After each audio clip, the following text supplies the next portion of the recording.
रोखठोक, बेधडक आणि नेमक्या घडामोडींचा अचूक वेध घेणारं एकमेव विजनरी बातमीपत्र विन टीव्ही मराठी.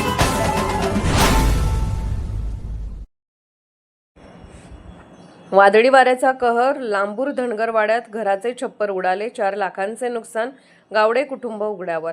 एका क्षणात होत्याचं नव्हतं झालं. प्रचंड वादळी वाऱ्याने पन्हाळा तालुक्यातील लांबूर धनगरवाड्यातील एका कुटुंबाचा संसार अक्षरशः उघड्यावर आला आहे.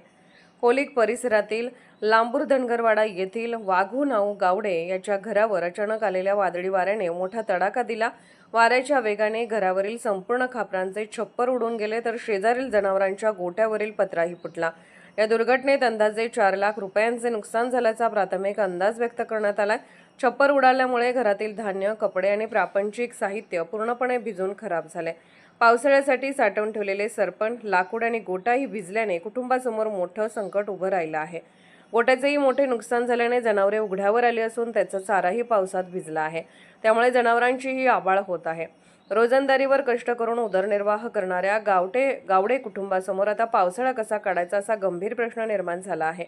घराचे छप्पर उडाल्याने कुटुंबातील सदस्यांना उघड्यावर रात्र काढावी लागत आहे.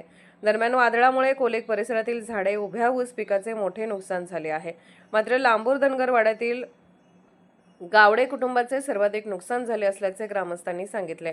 वादळाने आमचा संसारच उघड्यावर आणला आहे. प्रशासनाने तातडीने पंचनामा करून आर्थिक मदत द्यावी अशी भावनिक मागणी वाघू गावडे यांनी केली आहे. स्थानिक ग्रामस्थांनीही प्रशासनाने तात्काळ पाहणी करून गावडे कुटुंबाला नुकसान भरपाई देण्याची मागणी केली आहे. विन टीव्ही मराठीसाठी कोतोलीहून Babasaheb Chougale. Win TV Marathi news चॅनलला लाईक करा, शेअर करा आणि सबस्क्राईब करा.